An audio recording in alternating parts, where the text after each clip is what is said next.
28 नवंबर से डीडीसी के चुनाव में वोट पड़ने शुरू हो जाएंगे, मगर इन चुनाव में भारतीय जनता पार्टी की स्ट्रैटेजी, कांग्रेस की स्ट्रैटेजी और पीपल्स अलायंस फॉर गुपकार डिक्लेरेशन की क्या स्ट्रैटेजी रहेगी, वो किस तरीके से चुनाव लड़ रहे हैं, किसके जीतने की कितनी संभावना है, इस पर सभी बात कर रहे हैं। लेकिन मेरी नज़र Jammu Kashmir National Panthers Party के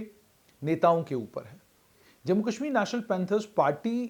के नेताओं की जो चुनावी स्ट्रैटेजी है, उस चुनावी स्ट्रैटेजी पर एक बात तो कही जा सकती है कि बहुत अक्लमंदी के साथ और बड़ी सूझबूझ के साथ ये चुनावी स्ट्रैटेजी उन्होंने बनाई है।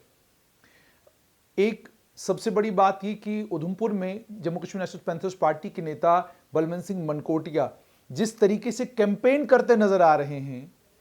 वो ये दर्शाता है कि यदि आपको अपनी पार्टी की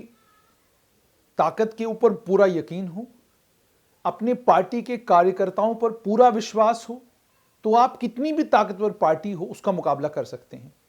इसमें कोई शक नहीं कि भारतीय जनता पार्टी एक इलेक्शन मशीन बन चुकी है। आप कोई भी चुनाव आए, बीजेपी को किसी भी चुनाव को आप नॉन सीरियसली लेते हुए नहीं देखेंगे।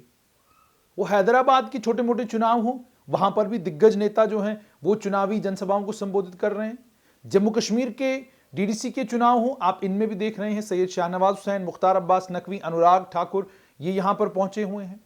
और चुनावी जनसभाओं को संबोधित कर रहे हैं। और डीडीसी के चुनावों की तैयारी की अगर बात करी जाए तो वो भी काफी लंबे समय से तैयारी चल रही है। हर दूसरे तीसरे दिन आप भाजपा के कार्यालय पर जाइए या इनके किसी नेता से बात कीजिए तो वो आपको कहीं ना कहीं ग्राउंड पर घूमता नजर आएगा, कुछ ना कुछ करता, अपनी कॉन्स्टिट्यूएंसी में लोगों के साथ संवाद करने का कोई ना कोई बहाना ढूंढता नजर आएगा। यानी संवाद भारतीय जनता पार्टी के नेता और अपने कार्यकर्ताओं के साथ लगातार कर रहे हैं। हालांकि 4G का मामला हो, टोल प्लाजा का मामला हो, अन्य कई मामले हैं जिन मामलों पर लोग भाजपा से नाराज हैं। लोगों की नाराजगी जबरदस्त है और लोग ये कह भी रहे हैं कि बीजेपी के नेताओं ने हमारे काम नहीं किए, हमने वोट दिया, लेकिन उसके बावजूद यह नहीं कि संवाद बंद कर दिया जाए, यह नहीं कि लोगों के साथ लोगों से छुपते फिरें,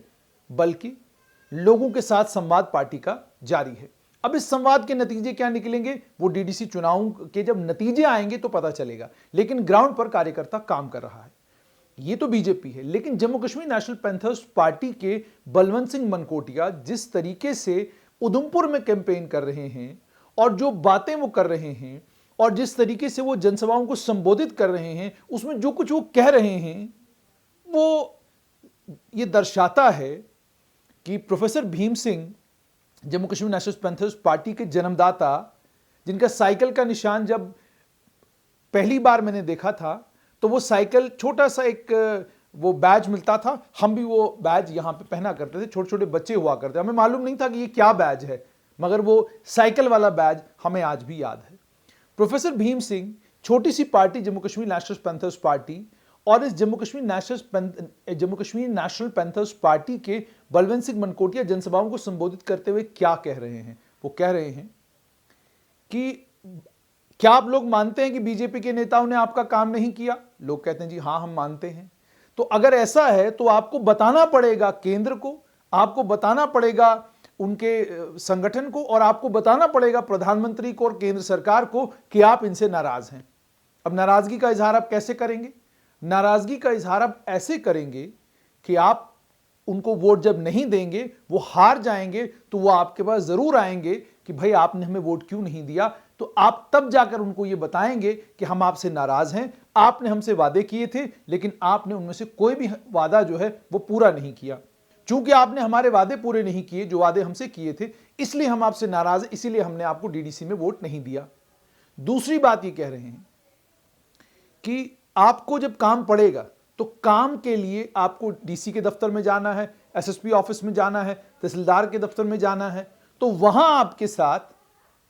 हम होंगे, वहां मेरा दफ्तर होगा, और मेरा दफ्तर कहां है, अपने दफ्तर का पता भी लोगों को साथ साथ में बता रहे हैं। और उसके बाद एक और चीज जो देखने में आई है कि कोविड-19 को लेकर हो, कोविड-19 को लेकर जो बहुत सारे अलग अलग जोन उधमपुर के अंदर जो है डिस्ट्रिक्ट डेवलपमेंट कमिश्नर ने बनाए थे, उन कंटेनमेंट जोनों को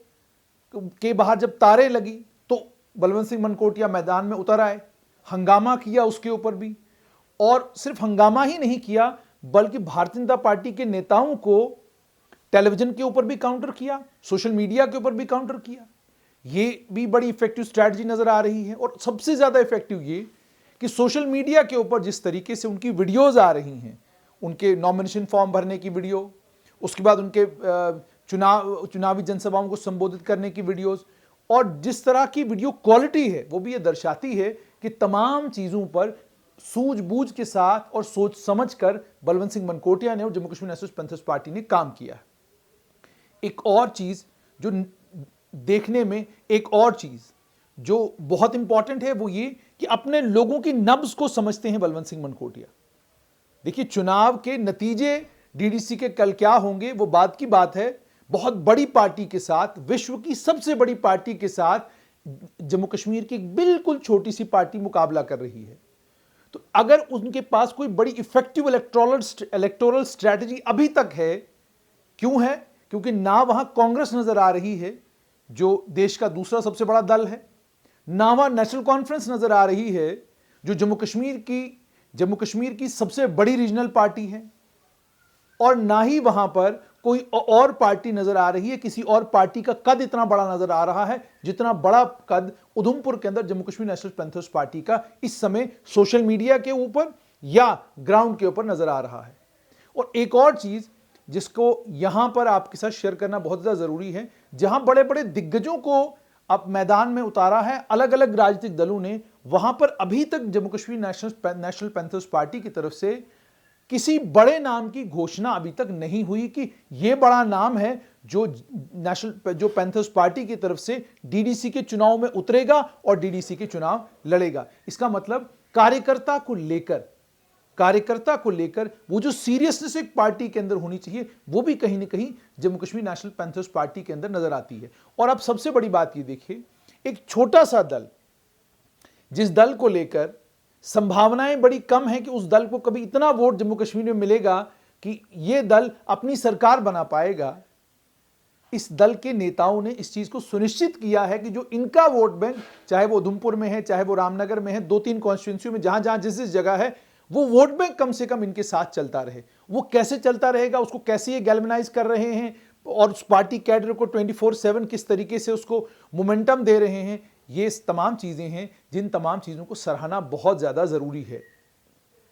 Jammu Kashmir National Panthers party Udhampur की डीडीसी की 14 जो ये टेरिटोरियल कॉन्स्टिट्यूंसीज बनाई गई हैं, इन कॉन्स्टिट्यूंसीज में कितनी कॉन्स्टिट्यूंसीज जीतती है वो बात की बात है, लेकिन सबसे इंपॉर्टेंट ये कि जो इलेक्टोरल स्ट्रैटेजी उनकी है भाजपा के मुकाबले में, यानी सोशल मीडिया का जिस तरीके से बीजेपी प्रयोग करती है, बिल्कुल उसी तरीके से उसका काउंटर जो है वो पैंथर्स पार्टी करती हुई नजर आ रही है। सोशल मीडिया के ऊपर मीम्स बनती हैं, तो जो मीम्स बीजेपी के लोग बलवंत सिंह मनकोटिया के ऊपर बनाते हैं तो फौरन वो जो है बिल्कुल देखने में आता है कि दूसरी तरफ से भी मीम्स उसी तरह की बन रही हैं। तो ये है Jammu Kashmir National Panthers party की इलेक्टोरल स्ट्रैटेजी। कोशिश करेंगे कि अन्य दलों की भी इलेक्टोरल स्ट्रैटेजीज आप तक पहुंचाएं। ऑलरेडी बीजेपी के बारे में मैंने यहीं पर आपको बता दिया कि किस तरीके से बीजेपी 24/7 इलेक्शन के मूड में है। वहीं पर जम्मू में अभी तक अगर कोई पार्टी ग्राउंड पर लोगों के साथ